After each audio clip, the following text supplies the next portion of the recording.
Hello guys, welcome back to Usha Bala's Learning Academy. இந்த வீடியோல நம்ம என்ன பார்க்க போறோம் அப்படினா இப்ப கரண்டா வந்திருக்கக்கூடிய TNPSC டிப்ளமோ நோட்டிஃபிகேஷன்ல பர்టిక్యులரா ரேடியோ சூப்பர்வைசர் போஸ்ட்கான 447 சிலபஸ் இருக்குல்லமா அதுக்கான மெட்டீரியல் டீடைல் தான் இந்த வீடியோல பார்க்க போறோம். சோ ஃபர்ஸ்ட் திங் வந்து என்ன அப்படினா நான் என்ன ஸ்ட்ராட்டஜில உங்களை ப்ரிப்பேர் பண்ண சொல்லுவனோ அதே மாதிரி என்கிட்ட கோர்ஸ்ல ஜாயின் பண்ற ஆஸ்பிரண்ட்ஸ்க்கு நான் என்ன ஸ்ட்ராட்டஜில அப்ரோச் பண்ணுவனோ அதே ஆங்கிள்ல தான் நம்ம மெட்டீரியல் வந்து ரெடி பண்ணியிருக்கோமா. So A to Z information இந்த வீடியோவில் உங்களுக்கு கொடுத்துட்றேன். ஓகேங்களா, சாம்பிள் காப்பியுமே கீழே டிஸ்கிரிப்ஷன் பாக்ஸில் அட்டாச் பண்ணிடுறேன். உங்களுக்கு பார்த்துட்டு ஓகேனா இங்கே மென்ஷன் பண்ணியிருக்கக்கூடிய நம்பருக்கு வாட்ஸ்அப் பண்ணி ஃபீ வந்து உங்களுக்கு 1000 rupeesமா பே பண்ணி கெட் பண்ணிக்கோங்க. ஓகேங்களா, உங்களுக்கு ஃபர்ஸ்ட் திங் வந்து மெட்டீரியல் சாஃப்ட் காப்பி பிடிஎஃபாக தான் வரும் ஃபர்ஸ்ட் திங். அதுக்கு அடுத்தது மோஸ்ட்லி நம்ம மெட்டீரியலில் லான்ச் பண்ணாலே நிறைய ஸ்டூடெண்ட்ஸ் கேட்கக்கூடிய கொஷின் என்னென்னா மேம் நம்பர் ஆஃப் பேஜஸ் ஏன் அப்படின்னா நீங்கள் சாஃப்ட் காப்பியாக கொடுத்துருவீங்க, அதுக்கப்புறம் எங்கள் சைடு நாங்கள் அதை பிரிண்ட் எடுத்து ப்ரிப்பேர் பண்ணணும்னா எங்களுக்கு அரௌண்ட் ஒரு நம்பர் ஆஃப் பேஜஸ் அப்படிங்கிற மாதிரி கேட்பீங்க. பேஜஸ் பார்த்தீங்க அப்படின்னா ஒவ்வொரு யூனிட்டுக்கும் 300லேருந்து 400 ரேஞ்சஸ் கிட்ட இருக்கும்பா. ஓகேங்களா, நான் சாம்பிள் காப்பி கொடுக்குறதே எதுக்குன்னா இண்டெக்ஸ் பேஜ் இருக்குது பார்த்தீங்களா, இண்டெக்ஸ் பேஜை ஃபஸ்ட்டு A to Z பாருங்கள். அதுலேயே உங்களுக்கு டில் என்னென்ன கவர் பண்ணியிருக்கேன், எத்தனை நம்பர்ஸ் வரைக்கும், அதாவது டில் எவ்வளோ வரைக்கும் உங்களுக்கு மெட்டீரியல் இருக்குது அப்படிங்கிற மாதிரி கொடுத்துட்டு உள்ள கண்டென்ட்டும் ஃபியூ பேஜஸ் வந்து உங்களுக்கு அட்டாச் பண்ணியிருப்பேன். ஏன்னா பிளைண்டாக வாங்கக்கூடாதுல்ல, அதாவது என்ன மெட்டீரியல்னு ஏதோ சொல்கிறாங்க அது என்னன்னே தெரியல அப்படின்னு, அதுக்காக உள்ள என்ன இருக்குங்கிறத பார்க்கறதுக்காக கீழே உங்களுக்கு சாம்பிள் காப்பி அட்டாச் பண்ணியிருக்கேன். ஓகேவா, இதெல்லாம் பார்த்துட்டு நீங்கள் ஓகேனா கெட் பண்ணிக்கோங்க. ஓகே, ஸோ மெட்டீரியல் டீட்டெயில் வந்து உங்களுக்கு ஃபீ வந்து 1000 rupees சாஃப்ட் காப்பியாக தான் கொடுப்போம், டெலகிராமில் தான் உங்களுக்கு சென்ட் பண்ணுவேன். அதுக்கப்புறம் உங்களுக்கு பிரிண்ட் எடுக்கணும்னா பிரிண்ட் எடுத்துக்கலாம். ஓகேங்களா, அதுக்கு அடுத்தது இன்னொரு விஷயம் வந்து என்ன அப்படின்னா எந்த ஸ்ட்ராட்டஜியில் நாங்கள் மெட்டீரியல் கொடுத்துருக்கோம் அப்படிங்கிறத சொல்லிடுறேன். இன்னொன்று கோர்ஸ் டீட்டெயிலும் ஒரு ப்ரீவியஸ் வீடியோ கொடுத்துருந்தேன்லமா, ஸோ அதிலே உங்களுக்கு சொல்லியிருப்பேன் ஒவ்வொரு யூனிட் எந்தெந்த ஸ்டாஃப் எடுக்கிறாங்க, எப்படி நம்ம கோர்ஸ் கம்ப்ளீட் பண்ணுறோன்னு. ஸோ அந்தந்த ஸ்டாஃப் எடுக்கிறவங்க கிட்டேருந்து தான் நம்ம டேட்டாஸ் வந்து நம்ம வாங்கியிருக்கிறோம். ஓகேங்களா, ஸோ அதனால் உங்களுக்கு மேபி உங்களுக்கு டைம் இழுத்து வந்துருச்சு, எனக்கு அதுவே தெரியும். ஏன்னா நான் லாஸ்ட் வெனஸ்டே வந்து உங்களுக்கு சொல்லியிருந்தேன் வீடியோவில் எக்ஸ்பிளைன் பண்ணுறமான்னு, பட் என்னோட சைடு டெக்னிக்கல் இஷ்யூனாலையும் டிலே ஆகிடுச்சு. ஸோ அதனால் இப்போ தான் என்னால் மெட்டீரியலை லான்ச் பண்ண முடிஞ்சுது. நீங்கள் சாம்பிள் காப்பி பார்த்துட்டு உங்களுக்கு ஓகேங்கிற பட்சத்துக்கு தாராளமாக நீங்கள் கெட் பண்ணிக்கோங்க. எந்த ஆங்கிளில் நம்ம ப்ரிப்பேர் பண்ணியிருக்கோம், ஏன்னா நான் வந்து அதர் பேப்பர்ஸாக இருந்தாலும் ஸ்டாஃப் கிட்ட இந்த மாதிரி எனக்கு வேணும் அப்படிங்கிற மாதிரி நான் ஃபாலோ பண்ண ஸ்ட்ராட்டஜியில் தான் உங்களுக்கு கொடுத்துருக்கேன். எப்போதுமே எந்த கோர்ஸாக இருந்தாலுமே ஒரு ஸ்டாண்டர்டான ஸ்ட்ராட்டஜி ஒன்று ஃபாலோ பண்ணுவோம். என்ன அப்படின்னா நீங்கள் எதுக்கு ப்ரிப்பேர் பண்ண போகிறீங்களோ முதல்ல கையில் சிலபஸை பிரிண்ட் எடுத்து கையில் ஹார்ட் காப்பியாக வச்சுக்கோங்கன்னு சொல்லுவேன். அதுக்கு அடுத்தது அந்த சிலபஸில் இருக்கக்கூடிய சப்ஜெக்ட்ஸ் வந்து நீங்கள் புக்ஸாக கலெக்ட் பண்ணாலும் okay, what ever it is, ஆனால் உங்கள் கையில் வந்து என்ன இருக்கணும்னா அந்த சிலபஸில் 10 யூனிட் இருக்கா 15 யூனிட் இருக்கா, அந்த 15 யூனிட்கான சோர்ஸ் வந்து உங்கள் கையில் இருக்கணும்.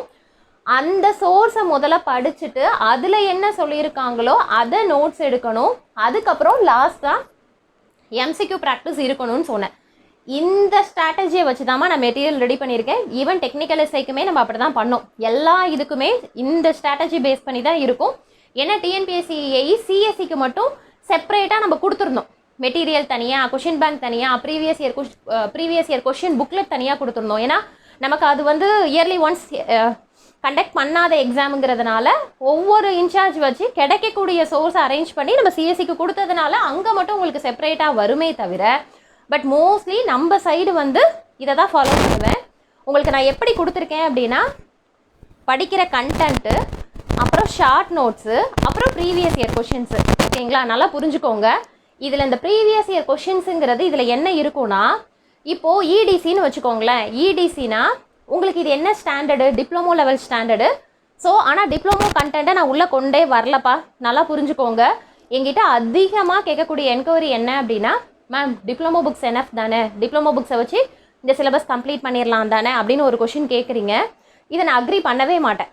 ஓகேவா, ரீசன் என்னென்னா டிப்ளமோ புக்ஸ் வச்சு நீ டிப்ளமோட எக்ஸாம் இருக்குது பார்த்தீங்களா, அந்த எக்ஸாமுக்கான 2 மார்க்கு 8 மார்க் அதுக்கான மார்க்ஸ் தான் வாங்க முடியுமே தவிர காம்படிட்டிவ் எக்ஸாம்ஸ்க்கான ஸ்கோர் வந்து டிப்ளமோ புக்ஸில் மட்டும் கவர் பண்ண முடியாது.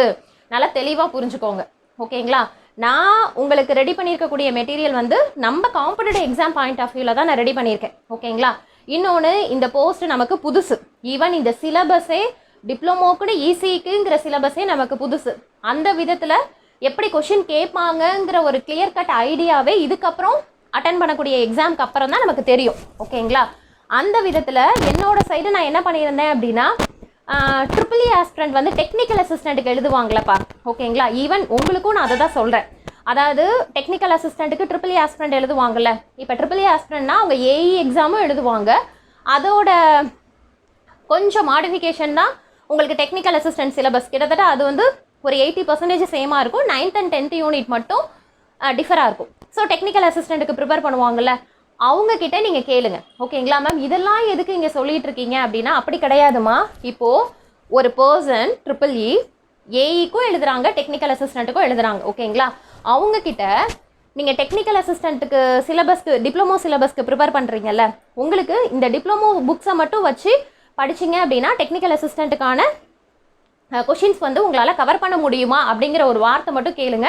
என்னோட சைடுமே நான் அது உங்களுக்கு நான் சொல்கிறதுங்கிறத விட அந்த எக்ஸாம் எழுதுகிறாங்க பார்த்தீங்களா, நான் இப்போ சொன்னேன்ல ஏஇயும், ஏன்னா ஏஇக்கு அவங்க இன்ஜினியரிங் புக்கு படிக்கணும், டிப்ளமோக்கு டிப்ளமோ புக்ஸ் அவங்க படிக்க மாட்டாங்க. ஓகேங்களா? ஏன்னா டிப்ளமோ புக்ஸ் அப்படிங்கிறது உங்களுக்கு பேசிக்ஸ் தான் கவர் ஆகும்.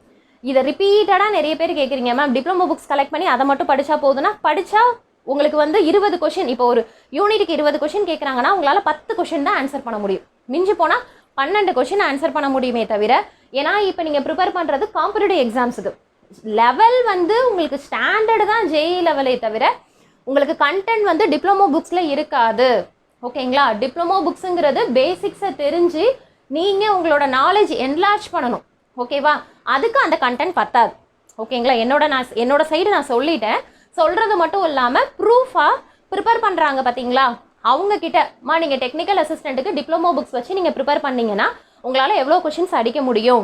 ஏன் இதை சொல்கிறேன்னா, டெக்னிக்கல் அசிஸ்டண்ட்டுக்கும் கொஷின்ஸ் எடுக்கிறது நம்ம டிஎன்பிஎஸ்சி தான். இப்போ நம்ம அப்கமிங் வரக்கூடிய டிப்ளமோ இசிக்கும் கொஷின்ஸ் எடுக்க போகிறதும் டிஎன்பிஎஸ்சி தான். அப்போ நமக்கு வந்து ஒரு அதாவது அதுக்கப்புறம் தெரியக்கூடிய விஷயத்த நம்ம முன்னாடியே அட்வான்ஸ்டாக நம்ம ஓரளவு லேர்ன் பண்ணிக்கிற மாதிரி இருக்கக்கூடிய விஷயங்கும் போது நம்ம அவங்கக்கிட்ட கேட்டோம் அப்படின்னா அது மூலமாக நமக்கு ஐடியா கிடைக்கும். ஓகேங்களா?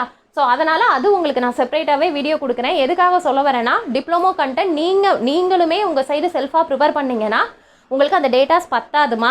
ஓகேங்களா? நல்லா புரிஞ்சுக்கோங்க. அதுக்கான ரீசன் என்னங்கிறதையும் உங்களுக்கு செப்பரேட்டாக ஒரு வீடியோவில் நான் சொல்கிறதுங்கிறத விட படிக்கிற பசங்க இருக்காங்களா, படிக்கிற பசங்களோ இல்லை ப்ரிப்பேர் பண்ணுற அதாவது கிளாஸ் எடுக்கிற ஸ்டாஃபோ சம்திங், ஓகேங்களா, யாராவது ஒருத்தவங்கள டெக்னிக்கல் அசிஸ்டண்ட் அவங்களுக்கு எப்படி டிப்ளமோ சிலபஸோ எப்படி வந்து டிப்ளமோ புக்ஸ் மட்டும் வச்சு படித்தா நம்மளால் ஆன்சர் பண்ணிட முடியுமா அப்படிங்கிற மாதிரி கேட்டு அது தனியாக உங்களுக்கு செப்பரேட்டாக வாய்ஸ் நோட் கொடுத்துட்றேன். ஓகேங்களா? இது யாருக்கு அப்படின்னா, புக்ஸை மட்டுமே டிப்ளமோ புக்ஸை மட்டுமே வச்சு ப்ரிப்பேர் பண்ணுற ஆஸ்பிரண்ட்டுக்கு சொல்கிறேன். மேபி தப்பாக கூட இருக்கலாம். ஓகேங்களா? பட் இருந்தாலும் நீங்கள் ப்ரிப்பேர் பண்ணுறது காம்படிட்டிவ் எக்ஸாம்ஸ் அப்படின்னா அந்த பெர்ஸ்பெக்டிவில் மட்டும்தான் நீங்கள் அப்ரோச் பண்ணணுமே தவிர, இந்த புக்ஸுங்கிறது வந்து டிப்ளமோ எக்ஸாம்ஸ் கிளியர் பண்ணுறதுக்கு உங்களுக்கு ஹெல்ப்ஃபுல்லாக இருக்கும். ஓகேங்களா? பட் அந்த எம்சிக்யூ டைப்ஸ்க்கு வந்து இந்த புக்கு வந்து இட்ஸ் நாட் எனஃப். ஓகேங்களா? அதுக்கு அடுத்த விஷயம், ஸோ அப்போ நம்ம என்னென்னா டிப்ளமோ கண்டென்ட் இதில் நான் கவர் பண்ணலை. அதையும் தாண்டி உங்களுக்கு ஜேஇ லெவலில், ஏன்னா நான் கிளாஸ் எடுக்கும் போதும் ஸ்டாஃப் கிட்ட அதை தான் சொன்னேன், இன்ஜினியரிங் லெவல் போகாமல் ஜேஇ லெவலுக்கு அப்போ அங்கே எக்ஸாம்ஸில் எப்படி கவர் பண்ணுவாங்க, எப்படி பேசிக்ஸ் கேட்பாங்கங்கிற மாதிரி கொடுங்க அப்படின்னா அதே மாதிரி தான் இப்போ மெட்டீரியலும் ரெடி பண்ணியிருக்கேன். ஓகேங்களா? எந்த ஆங்கிள் அப்படின்னா படிக்கிறதுக்கான கண்டென்ட்டு, அதுக்கு அடுத்தது ஷார்ட் நோட்ஸு, அதுக்கு அடுத்தது எம்சிக்யூ. ஓகேவா? இதில் இன்னொரு விஷயம், நீங்கள் மெட்டீரியல் சப்போஸ் எங்கிட்ட கெட் பண்ணுறீங்க அப்படின்னா டில் எண்டு வரைக்கும் நீங்கள் மெட்டீரியல் பிரிண்ட்டே எடுக்கக்கூடாது. இந்த லாஸ்ட் எம்சிக்யூ அப்படிங்கிறது எதுக்காகனா, நீ தனித்தனியாக அந்த டெஸ்ட் பேட்ச் போட்டு பே பண்ணாமல் எம்சிக்யூ ப்ராக்டிஸுங்கிறது உனக்கு வேணுங்கும் போது நெட்டில் போட்டு சர்ச் பண்ணி டைம் எடுக்காமல் நான் உங்களுக்கு எம்சிக்யூ கொஷின்ஸாக கீழே அட்டாச் பண்ணிடுவேன். அப்போ நீங்கள் என்ன பண்ணணும்னா, ஃபஸ்ட்டு கொடுத்துருக்கக்கூடிய கண்டென்ட்டை நீங்கள் படிக்கணும். கண்டென்ட் உங்களுக்கு படிக்கிற கண்டென்ட் அதிகமாக தான் இருக்கும். ஓகேங்களா? உங்கள் சிலபஸில் இருக்கக்கூடிய டாபிக் வைஸாக தான் படிக்கணும். அந்த டாபிக் வைஸாக தான் கண்டென்ட் கொடுத்துருக்கோம். கண்டென்ட் படிச்சுட்டு நீங்கள் என்ன பண்ணணும்னா நோட்ஸ் எடுக்கணும். ஓகேவா? கைப்பட நோட்ஸ் எடுக்கணும். அதுக்கப்புறம் இந்த ஷார்ட் நோட்ஸுங்கிறது என்னென்னா, நீ கைப்பட எடுத்த நோட்ஸ் தான் ஷார்ட் நோட்ஸாக இருக்கும். அதை தாண்டி நீ மிஸ் பண்ணியிருக்கக்கூடிய பாயிண்ட்ஸ் அதில் இருக்கும். சம் பாயிண்ட்ஸ் வந்து அது இம்பார்ட்டன்ட்னு தெரியாமல் நீங்கள் விட்டுருக்கலாம். இல்லை அடிஷ்னலாக ஃபியூ டாபிக்ஸ் எக்ஸ்ட்ரா டாபிக்ஸ் இருக்கும். அதை நீங்கள் வந்து இந்த டாப்பிக்கில் இல்லையே, ஏன்னா இதுவும் இப்போ ஸ்டாஃப் மெட்டீரியல் கலெக்ட் பண்ணும்போது ஒரு சின்ன உதாரணம் சொல்கிறேன் பாருங்கள். நிறைய விஷயம் டிஸ்கஸ் பண்ணோம். அப்போ நான் என்ன சொல்லியிருந்தேன்னா, மேம் நீங்கள் வந்து இந்த சிலபஸ்க்கு இந்த டாபிக் என்னவோ அதுலேருந்து மட்டும் சோர்ஸ் கொடுங்க அப்படின்னு. அப்போ ஸ்டாஃப் என்ன கேட்டாங்கன்னா, மேம் நீங்கள் சொல்கிறதெல்லாம் கரெக்டு, ஆனால் இந்த டாபிக் எங்கேருந்து வந்ததுன்னா இப்போ வந்து ஃபார் எக்ஸாம்பிள் வந்து உங்களுக்கு இப்போது அது என்னதுமா ஆர்ம் கண்ட்ரோலர்னு வச்சுக்கோங்களேன். ஆர்ம் கண்ட்ரோலராக இருக்கட்டும், ஆர்ம் ப்ராசஸராக இருக்கட்டும், அது எல்லாமே ப்ராசஸரோட அப்டேட்டட் வெர்ஷன். ஓகேங்களா? இப்போ ஆர்ம் ப்ராசஸருங்கிறது ரிஸ்க் ப்ராசஸர். அப்போ ரிஸ்க் அப்படிங்கிறதே என்னது? Reduced instruction set. ஸோ அப்படி இருக்கும்போது அங்கே என்ன அந்த இன்ஸ்ட்ரக்ஷன் செட்டை ரெடியூஸ் பண்ணி டிசைன் பண்ணியிருக்கக்கூடியது தான் உங்களுக்கு ஆர்ம் ப்ராசஸர். ஓகேங்களா? அப்போ இந்த பேசிக்ஸ் தெரிஞ்சாதான் உங்களுக்கு இதுலேருந்து தான் வந்தது, இதோட அப்டேட்டட் தான் அப்படிங்கிறது உங்களுக்கு தெரியணும்ல. ஸோ அதனால் அதெல்லாமே இதெல்லாமே ஆட் பண்ணியிருக்காங்க. ஏன்னா அவங்க எனக்கு எக்ஸ்பிளைன் பண்ணும்போது தான் இல்லை மேம் அது கண்டிப்பாக இருக்கட்டும் அப்படிங்கிற மாதிரி. அதனால் மோஸ்ட்லி உங்கள் டாபிக்ஸ்க்கான கண்டென்ட் கவர் பண்ணியிருக்கேன். அதோட சேர்த்து ஷார்ட் நோட்ஸ் அப்படிங்கிறது அதாவது அடிஷ்னல் டாப்பிக்கும் இருக்கும். நீங்கள் என்ன பண்ணியிருப்பீங்கன்னா, அதெல்லாம் நமக்கு கிடையாதுல்ல, டாப்பிக்கை மட்டும் தானே படிக்கணும் அப்படிங்கிற மாதிரி விட்டுருப்பீங்க. ஆனால் அந்த அடிஷ்னல் டாப்பிக்லேருந்து ஃப்ரீக்வெண்ட்டாக கொஷின் கேட்டிருப்பாங்க, அது நமக்கு தெரியாது. ஆனால் அந்த ஃப்ரீக்வெண்ட்டாக ஏன்னா அடிஷ்னல் டாபிக் இல்லை, ஸோ அதனால் இம்பார்ட்டன்ட் கொஷின் மட்டும் தான் கேட்பாங்க. அதை வந்து ஷார்ட் நோட்ஸில் நம்ம கவர் பண்ணிடலாம். ஓகேங்களா? ஸோ அதனால் எங்கேயுமே அந்த கீ பாயிண்ட் மிஸ் ஆகாத அளவுக்கு ஷார்ட் நோட்ஸு. அதுக்கு அடுத்தது இது ரெண்டையும் படிச்சிட்டிங்க அப்படின்னாலே மேக்ஸிமம் டேட்டாஸ் நீங்கள் கவர் பண்ணிடுவீங்க. அப்புறம் எம்சிக்யூக்கு வந்து ப்ராக்டிஸ்க்காக கொஷின்ஸ் வந்து ஆட் பண்ணியிருப்பேன். ஓகேங்களா? இந்த எம்சிக்யூ நீங்கள் பிரிண்ட் தான் எடுக்கணுங்கிறது கிடையாதுமா. ஓகேங்களா? இந்த எம்சிக்யூவை நீங்கள் பிரிண்ட் எடுத்து வச்சோ நோட்ஸ் எடுத்து வச்சோ அதெல்லாம் வேலைக்கே ஆகாது. நீங்கள் இது ரெண்டையும் படிச்சுட்டு எம்சிக்யூவை ஒவ்வொரு கொஷினாக பார்த்து கீழே ஆப்ஷன்ஸ் கொடுத்துருப்பாங்க. அப்போ நீங்கள் என்ன பண்ணணும்னா, இவ்வளோ தூரம் படிச்சுட்டு அங்கே இருக்கக்கூடிய ஆன்சர்ஸ், அதே மாதிரி எம்சிக்யூ கொஷின்ஸ் நிறைய கொடுத்துருப்பேன். உங்களை எல்லாமே படிங்கன்னு சொல்ல மாட்டேன். Top 50 questions. அப்புறம் நீ அடுத்தடுத்ததுக்கு நீங்கள் ப்ரிப்பேர் பண்ண ரெடியாக இருக்கீங்க, இல்லை அதை எக்ஸாமுக்கு அடுத்து ஃபாலோ பண்ணுறீங்கன்னா அடுத்தடுத்தது நீங்கள் எம்சிக்யூ ப்ராக்டிஸ் பண்ணிக்கோங்க அப்படின்னு. ஆனால் டாப் 50 கொஷின்ஸு, ஓகேவா? அதாவது நீ எந்த அளவுக்கு ப்ரிப்பேர் பண்ணியிருக்க அப்படிங்கிறத இந்த எம்சிக்யூ கொஷின்ஸ் ஆன்சர் பண்ணும்போது உங்களுக்கு ஓரளவு தெரிஞ்சிடும். ஓகேங்களா? ஸோ நீங்கள் பிரிண்ட் எடுக்கணும் அப்படின்னா வெறும் டீட்டெயில்டு கண்டென்ட் மட்டும் தான் நீங்கள் பிரிண்ட் எடுக்கணும். ஷார்ட் நோட்ஸுமே நீங்கள் எழுதி வச்சுருப்பீங்கல்ல நோட்ஸு, அதுவே போதும். அதை தாண்டி மிஸ் ஆகிற பாயிண்ட்டையும் நீங்கள் எழுதி வச்சுக்கலாம். ஸோ அப்போ நீங்கள் பிரிண்ட் எடுக்கிறது அப்படின்னா அந்த டீட்டெயில்டு கண்டென்ட் மட்டும் தான் நீங்கள் பிரிண்ட் எடுக்கணும். ரிமைனிங் இருக்கக்கூடிய ஷார்ட் நோட்ஸ் வந்து இந்த பாயிண்ட்ஸ்லாம் நம்ம கவர் பண்ணியிருக்கோமா அப்படிங்கிறது ஜஸ்ட் கிராஸ் செக்கு.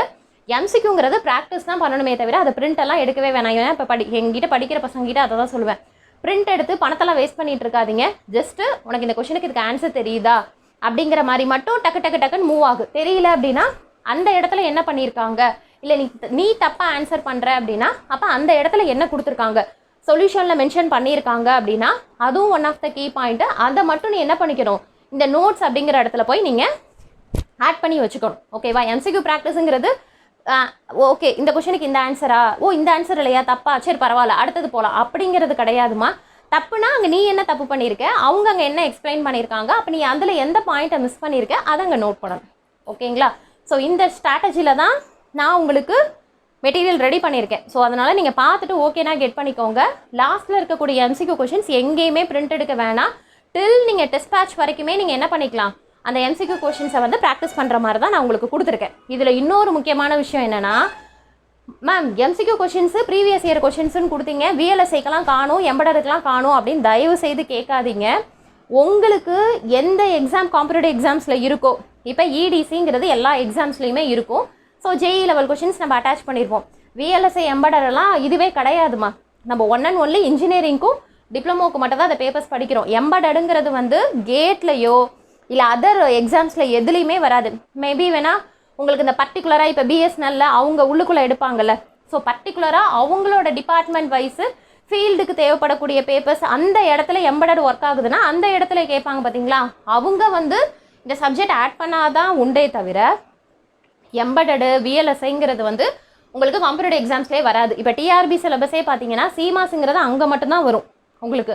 அதர் தென் வந்து பார்த்தீங்க அப்படின்னா மோஸ்ட்லி இந்த யூனிட்லாம் கவர் ஆகுது. அப்படி இருக்கும்போது நம்ம எப்படி கொடுத்துருப்போம் அப்படின்னா ஜஸ்ட் ப்ராக்டிஸ் பண்ணுற மாதிரி எம்சிக்யூ கொஷின்ஸ் கொடுத்துருப்போம். ஸோ அதையும் நான் தெளிவாக சொல்லிடுறேன். எதுக்கெலாம் உங்களுக்கு காம்படிட்டிவ் எக்ஸாம்ஸுக்கு யூனிட் இருக்கோ அதை வந்து உங்களுக்கு கவர் பண்ணியிருப்போம். இல்லாததுக்கு ஸ்டாஃப் வந்து எப்படினாலும் படிக்கிற பசங்களுக்கு எம்சிக்யூ ப்ராக்டிஸ் கொஷின்ஸ் கொடுக்கணும். நான் சொல்லியிருப்பேன் ப்ராக்டிஸ் கொஷின்ஸ் வேணும் மேம் எம்சிக்யூ அப்படின்னு. ஸோ அந்த கொஷின்ஸை தான் உங்களுக்கு அட்டாச் பண்ணியிருக்கோம். ஓகேங்களாம்மா? ஸோ மோஸ்ட்லி மெட்டீரியலுக்கான இன்ஃபர்மேஷன் A to Z உங்களுக்கு நான் கொடுத்துட்டேன். ஸோ இந்த ஆர்டரில் தான் ரெடி பண்ணியிருக்கேன். படிக்கிற கண்டென்ட்டு, அப்புறம் ஷார்ட் நோட்ஸு, அப்புறம் எம்சிக்யூ ப்ராக்டிஸு. நீங்கள் எப்படி படிக்கணும்னா கண்டென்ட்டை படித்து நோட்ஸ் எடுக்கணும். ஷார்ட் நோட்ஸில் நீங்கள் எடுத்த நோட்ஸ் எல்லாம் கவர் ஆகுதான்னு பார்த்துக்கணும். அதை தவிர்த்து அடிஷ்னலாக இருந்தாலும் இது இல்லையே அது இல்லையே அப்படின்னு கேட்டுட்டு இருக்கக்கூடாது. ஓகேவா? மேக்ஸிமம் நீங்கள் எவ்வளோ கவர் பண்ணிட்டு போகிறீங்களோ அது உங்களோட எக்ஸாம் 200 கொஷின்ஸ் கேட்குறாங்க பார்த்தீங்களா, அதில் ஈஸியாக ஆன்சர் பண்ணுற அளவுக்கு உங்களுக்கு ஹெல்ப்ஃபுல்லாக இருக்கும். ஓகேவா? அதுக்கு அடுத்தது எம்சிக்யூ ப்ராக்டிஸ் அப்படிங்கிறது நீங்கள் டெஸ்ட் பேட்ச் மாதிரி கொஷின்ஸ் ஆன்சர் பண்ணுற, அதாவது இவ்வளோ தூரம் படித்தோம்ல எந்த அளவுக்கு நம்ம பெர்ஃபார்ம் பண்ணுறோம் அப்படிங்கிறத நீ உங்களையே எவாலுவேட் பண்ணுறதுக்காக கொடுத்துருக்கிறது தான் தேர்ட் ஆப்ஷன். ஓகேங்களாமா?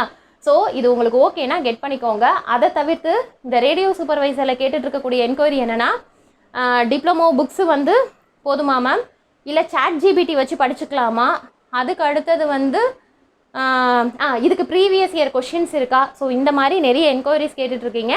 அது உங்களுக்கு செப்பரேட்டாக நான் வீடியோவில் சொல்கிறேன். ஓகேங்களா? அதே மாதிரி ஒன்ஸ் எனக்கு எக்ஸாம் முடிச்சதுக்கப்புறம் உங்கள் சிலபஸ் இருக்குல்ல, 10 யூனிட் இருக்குல்ல, 10 யூனிட்டில் என்னோட சைடு ஜஸ்ட் மினி கான்செப்ட், அதாவது ஒவ்வொரு யூனிட் எப்போதுமே எல்லா சிலபஸ்க்குமே மினி கான்செப்ட்னு ஒன்று கொடுப்போம். அதாவது என்னென்னா, செல்ஃபாக ப்ரிப்பேர் பண்ணுறவங்க மெயினாக அதாவது ஃபியர் ஆகக்கூடிய விஷயம் என்னென்னா, மேம் நான் செல்ஃபாக ப்ரிப்பேர் பண்ணுறேன், எனக்கு கான்ஃபிடென்ட்லாம் இருக்குது, ஆனால் சம்டைம்ஸ் வந்து என்னென்னா நான் கரெக்டாக தான் படிக்கிறேனா, நான் கரெக்டாக தான் போகிறேனா அப்படிங்கிற ஒரு பயம் இருந்துக்கிட்டே இருக்கும். ஸோ அதுக்காகவே எப்படின்னா, மினி கான்செப்ட் அப்படிங்கும் போது இதெல்லாம் நீ படிக்கணும், இந்த விஷயம்லாம் உனக்கு தெரியணும், ஸோ இதெல்லாம் நீங்கள் பார்த்துருக்கணும் அப்படிங்கிற மாதிரி நான் கொடுத்துருப்பேன். டெக்னிக்கல் எஸ்ஐ அதர் எக்ஸாம்ஸ் எல்லாத்துலேயுமே கொடுத்துருப்போம். ஸோ இதுக்கும் ஏன்னா இது நமக்கு ஸ்டாண்டர்ட் சிலபஸ்மா, டிப்ளமோங்கிறது வந்து இசிக்கான சிலபஸ் அப்படிங்கிறதுனால மினி கான்செப்ட் 10 யூனிட்டுக்குமே செப்பரேட் யூனிட்டாக கொடுப்பேன். அது எல்லாமே நான் உங்களுக்கு கொஞ்சம் லேட்டராக தான்ப்பா கொடுப்பேன். ஒன்ஸ் நமக்கு எக்ஸாம் முடிஞ்சதுக்கு அப்புறமே ஃபுல் ஃபோக்கஸ்டு உங்களுக்கு டிப்ளமோக்கு தான். ஓகேங்களா? அதனால் டிலே ஆகுமே தவிர இதெல்லாமே என்னோட சைடு வரும் அப்படிங்கிறத சொல்லிட்டேன். அதுக்கு அடுத்தது டெஸ்ட் பேட்ச் ஆல்ரெடி நம்ம லான்ச் பண்ணியாச்சு. ஓகேங்களா? டெஸ்ட் பேட்ச்க்கான டீட்டெயிலும் டிஸ்கிரிப்ஷன் பாக்ஸில் அட்டாச் பண்ணியிருக்கேன். ஓகேங்களா? அதாவது என்னென்னா, உங்களுக்கு எத்தனை கொஷின்ஸு அதுக்கான ஃபீ டீட்டெயில் என்னங்கிறதையும் கீழே டிஸ்கிரிப்ஷன் பாக்ஸில் அட்டாச் பண்ணுறேன். ஸோ நீங்கள் செல்ஃபாக ப்ரிப்பேர் பண்ணுறீங்க அப்படின்னா கையில் சோர்ஸ் வச்சு தாராளமாக ப்ரிப்பேர் பண்ணுங்கள். ஃபைனலாக எம்சிக்யூ ப்ராக்டிஸ் உங்கள் சைடு பண்ணிக்கிட்டாலும் ஓகே, இல்லை நம்ம சைடு டெஸ்ட் பேட்ச் ஜாயின் பண்ணிக்கிட்டாலும் ஓகே. இல்லை நம்மக்கிட்டேயே நீங்கள் ஜாயின் பண்ணுறீங்கன்னா மெட்டீரியல் டெஸ்ட் பேட்ச் இது ரெண்டுமே எக்ஸாம் கிளியர் பண்ணுறதுக்கு கரெக்டாக இருக்கும். ஓகேங்களா? அதை தவிர்த்து உங்களுக்கு வேறு ஏதாவது டவுட் அப்படின்னா வாட்ஸ்அப்பில் மெசேஜ் பண்ணுங்கள். அப்கமிங் கொடுக்கக்கூடிய வீடியோவில் அந்த டவுட்டுமே கிளாரிஃபை பண்ணுறேன். Okay, thank you.